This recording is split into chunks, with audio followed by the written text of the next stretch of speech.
storytelling is everything for me. I mean, I love storytelling. My motivation for wanting to make film, to make art, I'm telling a story. There's always a story there. That's so important. And finding more new, innovative ways of doing that is important as well. And that underlies what I do, why I do it, and how I do it. And I hope you get the story.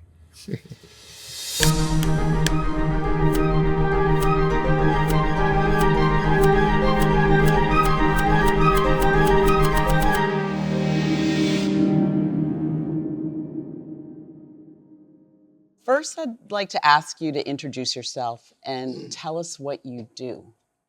I'm Fred Brathwaite, more popularly known as Fab Five Freddy. I'm an artist. You know, I work in film, I work in visual art, you know. And where did you grow up? I grew up in the Bedford-Stuyvesant section of Brooklyn, New York. Can you tell me what Bedford-Stuyvesant was like when you were a kid? You know, a brownstone community that got a really bad rap because it's a lot of Black folks. And in the 60s and 70s, it was depicted as a ghetto, as a horrendous ghetto. They tried to make it look like it was a lot worse than it was. There were parts of Brooklyn that were pretty bad, slummed out. And so a lot of times people thought everywhere in the city where people of color lived was similar, but Bed-Stuy was not. It was predominantly a home-owning community, a lot of brownstones and townhouses and working middle-class folks, which included my parents. What did your parents do? My dad was an accountant. My mom was a nurse. So where did you get the arts? How did that come into your life? You know, my dad was close to the jazz bebop scene. Max Roach was my godfather. So as Max became a very important, prominent jazz player that created bebop along with Charlie Parker, Dizzy Gillespie, Miles Davis, Thelonious Monk, my dad was like in that mix and milieu. And as Max blew up, those guys would come to hang out with my dad and his crew in Brooklyn. And my dad just had a lot of creatives in the mix around. Close friends of his were sculptors and painters and other people making music, you know, activists, agitators. And so my house became like a hotbed for my dad's friends would come at least 4 nights out of the week as I grew up. My house was like this think tank, salon, hangout. They indulged in cannabis. They discussed everything going on around the world, things particularly affecting Black folks, people of color. African countries were getting their liberation. Those were things that excited my dad and his friends.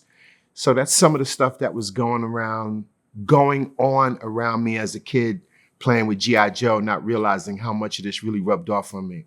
Do you think your parents encouraged you to be in the arts? No, not at all. My parents did not encourage me to be an artist, but they didn't censor or edit who I was going to be. They didn't edit or censor the friends that I hung out with.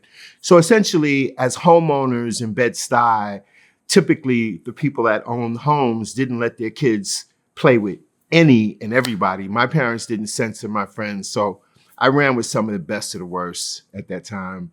Didn't end up so well for a lot of them, but I had a long leash, but if I stayed out 10 minutes past curfew, I was in trouble. So I got to hang with different types of people in my hood, which helped shape who I became. Along with my dad's friends, influences rubbed off on me in ways that I wasn't aware of until I became aware. So with that, talk about when you started first doing art. I guess it happened over a period of time. You know, these things are not just, hey, I'm going to do this. It kind of developed along with me. Creatives were around, very, like I said, very sophisticated thinkers, very cutting edge people that were tied in. I don't know if it wasn't just one thing, but at leaning towards I guess as a young kid, probably between 8 and 10, the first real thing I wanted to do and be was an architect. And so that became a very early passion and aspiration. And it happened when I was in school. I was really young, and I remember realizing that every room that we're in has been drawn out by somebody. Somebody has determined how wide the hallway is, how high the ceiling is, and that was drawn, and that became really fascinating to me. So I started researching, once again, at a very young age, architects and architecture and Frank Lloyd Wright, and looking at his work and trying to read and understand what this was to be an architect. And then I remember this, man, once again, roughly between the ages of 8 and 10, the Christmas present that I pleaded with my mother to get me was a Rapidiograph pen, which was a type of pen that mechanical drawers and architects use to draw. You get a perfect sized line. And it was a very expensive pen for that time, probably $30, $40, which was all the money in the world when I was really young. So that was the beginning of the creative initiative for me. The school I went to, the high school I'd eventually go to, I was, took mechanical drawing, but the teachers did not encourage me like I thought they would, or like I saw them doing other students. So I kind of went away for me. But later, when I got on the art scene, there were other friends that I met that also had a similar situation, and they basically had to leave high school and go to an alternative program to get an equivalency diploma. It was a really rough time for me. My parents, my mom in particular, was not pleased. But eventually, when I did make it to the art scene and stuff, there were several other people that had the similar situation. And then we realized that we were just not set up for that regimented school curriculum, because I did other things that fueled what I would later do. Like I would go off on adventures as a student. I would travel the subways and go to the museums around the city and go to these, for me, distant places at the end of the A train line, or I would take trains to the end to explore. And that was fun. And but not with like, I'm going to be an artist. That came a bit later. There was a certain series of events that would come together to make that a reality for me. So what were those events? What happened? Well, once again, I equated all to the kind of people I grew up around that were very creative leaning, musicians, sculptors and painters that were friends of my dad. That was a thing. But I think discovering Andy Warhol and his work kind of rubbed off on me. And then I think what happened was there was a light bulb went off in a way when I realized that the work, well, this is the New York graffiti world, which I had become a part of, which went from just scrawling my name, which what everybody did, just wrote their names everywhere at that point in the 70s in New York. Just kids in New York trying to outdo each other, trying to be the best, the most prolific, the most active. It developed into a form of making art, like a form of making the letters really big and colorful and three-dimensional, and inspirations from comic books and from advertising and bright colors that popped all became an inspiration for what graffiti artists were doing. And at a point I realized I'm looking at art books, and here's Andy Warhol's work, here's Roy Lichtenstein's work, here's Klaus Oldenburg's work, here's other pop artists that were inspired by similar things I began to notice that we were inspired by. Comic books, advertising. And so at that point, something began to click in my head that we were doing something similar without any of this art history formal awareness. We just organically picked up and jumped into this following pop art, which had happened 10 or so years earlier, I should say. And all of that clicked for me in a really big way, that we were making art without realizing we were making art. And so I decided that I wanted to be an artist and work in that space. And then that became a mission to figure out how to make that happen. The idea was to take it to this next level outside of the trains, into galleries, if you will, into a more formal art space, and to also open the door so other folks like us could kind of come in and and become a part of it. I realized that it needed to kind of transition because skills and techniques had been developed just out of that competition, ways of using different cans and colors and ways of getting different size lines. There was a whole bunch of technical stuff that came out of this frenzy that, guys growing up, becoming young men after doing it as teenagers, like, we can't keep doing this. And I think there's a way we can move ourselves into the art world and get the attention of people that, look at art and think about art. And another part of what I had an idea to do, like I said, I was thinking about film, was if we could create a movie, a narrative film, we could depict ourselves in the light and show who we really are as people, as opposed to the media generally painting us as like just wild, savage street urchins. And that became hip hop's first movie, a film called Wild Style. I met a guy named Charlie Ahern, who was an underground filmmaker in New York. I pitched him this idea, and we right away decided to let's make this film. The idea we had was, look, let's use all the real people themselves to play the graffiti artists. Let's use the real graffiti writers, the real rappers, the DJs. So now in Wild Style, you have this early record of the people that really were out there creating this whole space of creativity under the radar of everybody. And this is the first inkling many people get to see, Grandmaster Flash, Rocksteady Crew, Lady Pink. These are real prominent people that were actually doing this that were featured in the film, which did really well, by the way. The film did well around the world. It helped show people, hey, this is what it is, and they followed suit. You met Jean-Michel Basquiat doing graffiti. When did you meet him? Yeah, the point when I meet Jean-Michel was the beginning of this wanting to be an artist, figuring out my way into the scene, which was pretty much like an unpaved path, especially for a barely 20-year-old young African-American. It just didn't happen.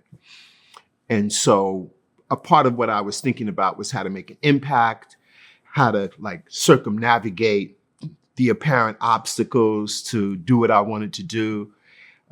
So I guess a part of what I did was I made some interesting alliances with some people. I looked at this downtown new wave scene that was raging at the time, late 70s going into the 80s. Punk rock had happened. It was page two. Thankfully, my dad subscribed to a lot of publications, which I looked at. New York Times was one. He'd bring it home all the time. And it was page two stories about the Sex Pistols and the Clash. And I thought this was sort of revolutionary, something really exciting going on. And they were changing the way rock and roll had been set up, which initially had a very bad boy, rough edge vibe around it. And these punk rock kids were like wanting to bring that back. And I was digging the energy where that was coming from. And the things they were doing, I thought, man, these people are embracing some really extreme ideas. If I could connect with people plugged into that scene and tell them these ideas that I was developing about graffiti as a form of art. Some of us are making what I thought was some very interesting visual art, as well as this new music, which was developing in the Bronx that I was plugged into, which didn't even have a name yet, but I was following this music in the streets and these DJs, and I'm beginning to think of all this as a unique form of expression, as a unique form of culture that was not looked at that time. There were no positive articles. Rap records had barely come out. Graffiti was the scourge of New York City. Young Black and Latin youth were always depicted, for the most part in the press, in a negative light, crime and things that were negative. That's how they would paint us. And I wanted to, along with, creating a space for myself to create and be an artist, I wanted to also create a better light around all of us because we were all made to look pretty bad. And so I then reached out and made connections with some significant people on the New York downtown scene, particularly a person by the name of Glenn O'Brien, who was a writer for Interview Magazine. I told him these ideas I was developing, and Glenn basically invited me. He says, man, he liked everything I was talking about. This connection. I felt like there was a connection between these street cultures developing and the energy of punk rock, essentially, is what I told him. And that I was in the space and I'm seeing these things and wanted his feedback. He liked everything. And he said in a couple of months, he was going to do a public access TV show. He wanted me to come on and talk about these things that I had basically explained. And in a couple of months, I got a call. He said, man, we're ready to do this TV show. I'd like you to come and be a guest on the first show. And that kind of was significant because the people that were the regulars in the audience and the guests were the cutting edge cream of the crop of downtown New York, new wave, punk rock, if you will, culture. They were the cognoscenti. They were the people that were really pulling the strings, is who I began to meet and become good friends with. And they listened to what I was talking about. They all thought it was great. You know, they loved the graffiti on the trains. It's like, oh, wow, you're one of those guys that do that? We love that shit. I was like, oh, wow, this is great. And that began how I was able to really develop and then execute. Chris Stein from a group called Blondie was the co-host of the show with Glenn. And his lady, Debbie Harry, is the lead of this group, Blondie. And yeah, they all became friends and supporters, kind of mentored me. And Jean-Michel, we meet in that time frame. He had been doing his little graffiti in Soho in the Village. And we met and immediately became very close. And then we started trying to figure it out. A key piece of that puzzle was, so that was early 80s, late 80s, me being asked to host a show for MTV called Yo MTV Raps. Welcome back, Yo MTV Raps, Q-Tip from A Tribe Called. What's up, y'all? Which becomes like the highest rated show on the channel. And it put hip hop music in living rooms across the country and also around the world. The show would be picked up by MTV and all these other countries. So it was crazy the way it all developed. It's very special. So you've directed many music videos, but I wanted to talk about one in particular, your Queen Latifah's Ladies First. I wanted to know what inspired you to incorporate images of the anti-apartheid movement in South Africa, which I think were very powerful at the time because we were not necessarily seeing many of those images. Yeah. Well, once again, my awareness of that, it was a big issue. If you were plugged in on what was going on in the world, like many people around the world were fighting the apartheid regime in South Africa. It was a horrendous situation. There had been some other people in hip hop that have, Stetsasonic, Daddy-O from Stetsasonic had made a very strong song addressing the issues. Bruce Springsteen and some other artists had gotten together to do a very strong, with a bunch of artists, anti-apartheid song. So it was a very, especially for me and people in my circle, it was a very pressing issue at the time. But I had this image of her as a strong Black female, and I envisioned if Haile Selassie had a daughter who was also helping to fight the apartheid regime, it would be her, like this female general, if you will. I gave her this kind of commanding presence in Ladies First, which I was really proud of this video because it was all a song about women being strong, but I wanted to add in, yes, women being strong, and she is like one of the leading forces fighting the apartheid regime. So I set up her as a general. I had these pieces on the battlefield that she would strategically be moving as if she's the general, putting the people here, and then I'd cut to people fighting and throwing bricks and shooting at them. It was pretty amazing that it worked. It came together. I was super proud of it. And it helped to really establish her image too at that time as a very strong, prominent female in hip hop, who still is doing her thing with her incredible presence, still making music, but the star of numerous films and TV shows. So that was just satisfying. Can you talk about the company you have, Be Noble? Yeah. So, cannabis has been a part of my life, most of my life. My dad was a cannabis aficionado, and I was aware that this was a like beneficial plant medicine that had been given a very negative, like it had been just made to look. I mean, cannabis is classified equal to heroin when no one has died from use of this medically beneficial plant. Yet, because of racism, they have painted this picture of this plant as being like a dangerous drug. It's the gateway drug when medical doctors have prescribed opioids and hundreds of thousands of people have been afflicted and have died from opioid use. Cannabis, once again, has killed no one. There's significant medical benefits to cannabis. And so I got inspired to create a film called Grass is Greener.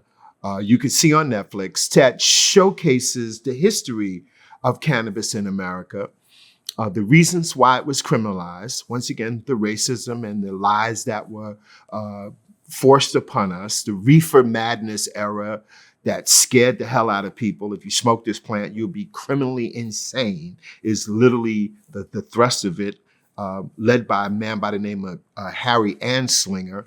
And so in 1937, cannabis was criminalized. And my film illustrates this, but it also really looks at the connection between America's music and cannabis, because a big reason for going after cannabis, it was bringing people together to enjoy this music, black and white, and cannabis was something that the people enjoying jazz liked. And they came with these horrific scare campaigns that eventually led to cannabis being criminalized.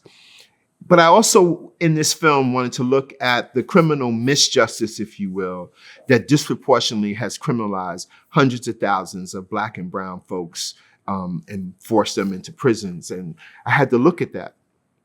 And looking at that, the case I chose to focus on in the criminal justice side was the story of a man by the name of Bernard Noble. He was given a 13-year prison sentence in Louisiana for 2 joints worth of cannabis.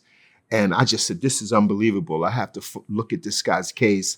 Why did this happen? I interview his mother and his sisters. It gets really emotional. But because his case had become so celebrated, he eventually was given a parole, and I was still in production.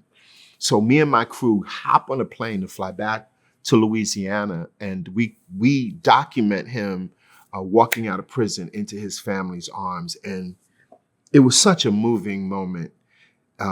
Late one night in Louisiana, and this guy was like, man, on camera, you'll see in the film, he says, man, I don't know what's going on. There's people in prison for less weed than I had doing years. It just didn't make any sense.